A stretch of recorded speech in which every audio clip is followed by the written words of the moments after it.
I'm Hannah Skoda. I'm a historian of the later Middle Ages. Welcome to my exp.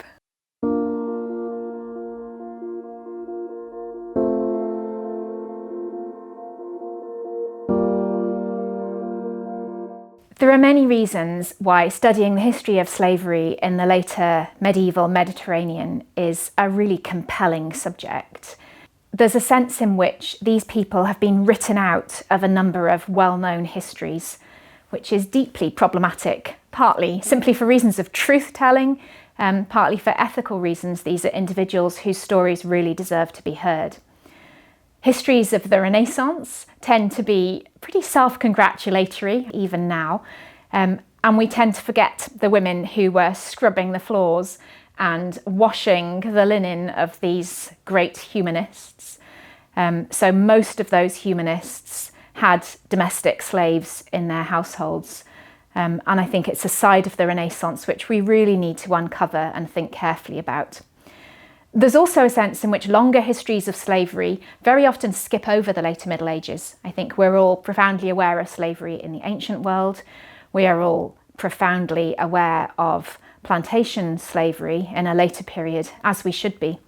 But we very often tend to miss out this period in the 14th and 15th centuries, when huge numbers of people were being trafficked around the Mediterranean and living stories of extraordinary suffering, often extraordinary resilience as well.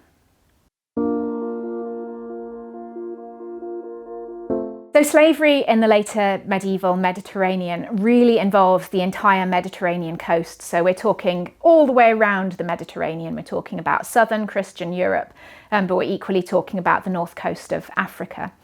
Many of these slaves were being traded from much further east via the Black Sea port of Kaffa. That was a huge trading hub that's now in Crimea.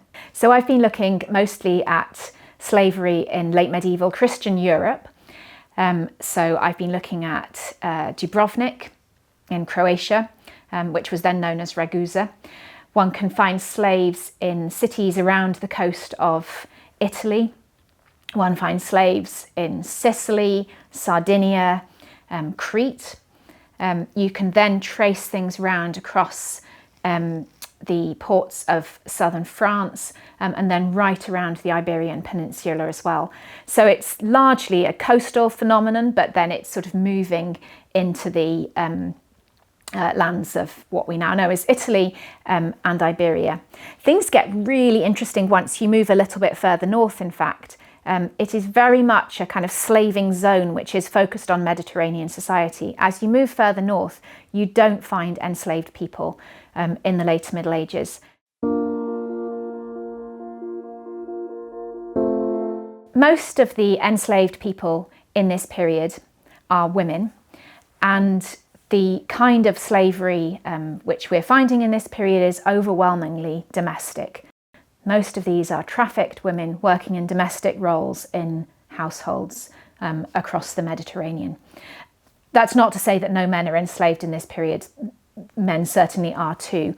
And it's not to say that there are no people being used in agricultural work. That is also happening. But the particular sort of demographic, socioeconomic patterns which we're seeing at this point mean that the most kind of lucrative thing for owners and traffickers to do is to place women in domestic slavery.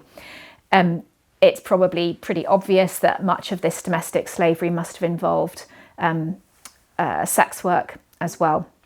A lot of this really seems to have been sex trafficking, though theoretically that was forbidden.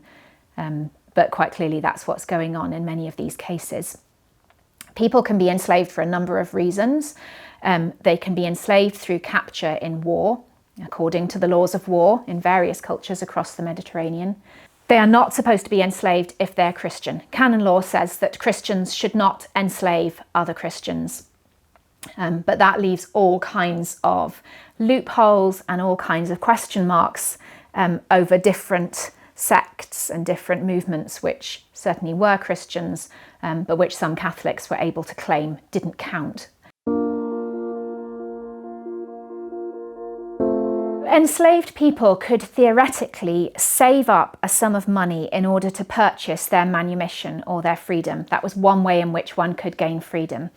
By Roman law, enslaved people were able to save up a pot of money known as a peculium, which meant that for various extra tasks they might be doing, they might be very minimally paid by their owners or by others, and they could save this up so that eventually they would be able to buy their freedom.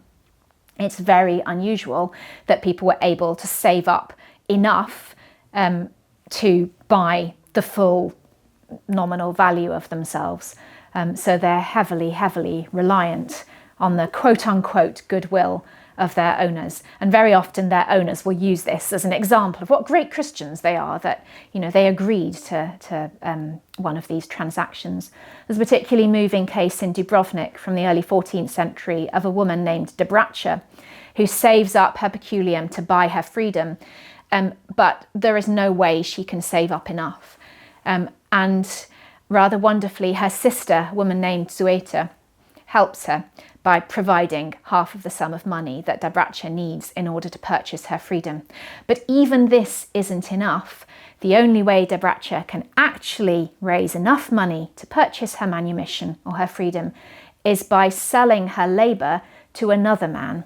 But she sells her labour for a set number of years. So she effectively exchanges a slavery contract, which is in the sources described as usque ad mortem, right up to death. She exchanges that contract for a contract of indentured labour, which says usque ad quatuor annus, so up to 4 years. So she sells the labour to work for someone else for 4 years, plus the money from her sister, plus her own savings. So it's a rather extraordinary story of family solidarity.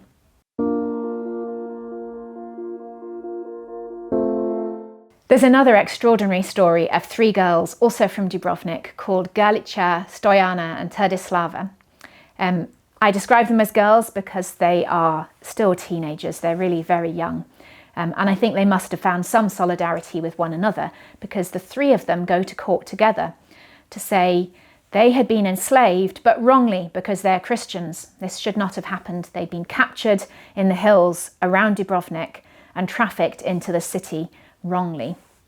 And they, very interestingly, understand the kind of niceties of canon law on this question. They also understand that Dubrovnik as a city is quite keen to set itself apart, and they refer to the specific statutes of Dubrovnik. And again, extraordinarily, they win their case. So the councillors and judges of Dubrovnik set them free.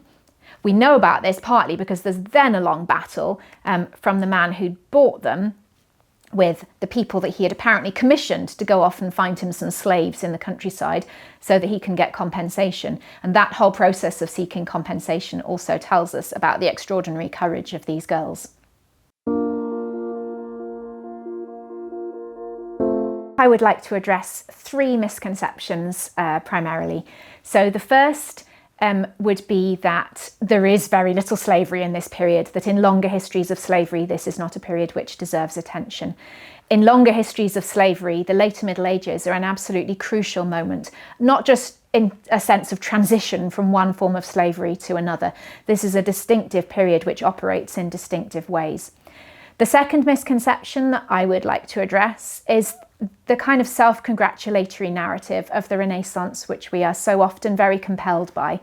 The sense that actually these intellectual shifts and kind of great paradigm shifting ways of thinking about political theory and about life and about art, that all these are underpinned by stories of exploitation and oppression, is extremely pressing.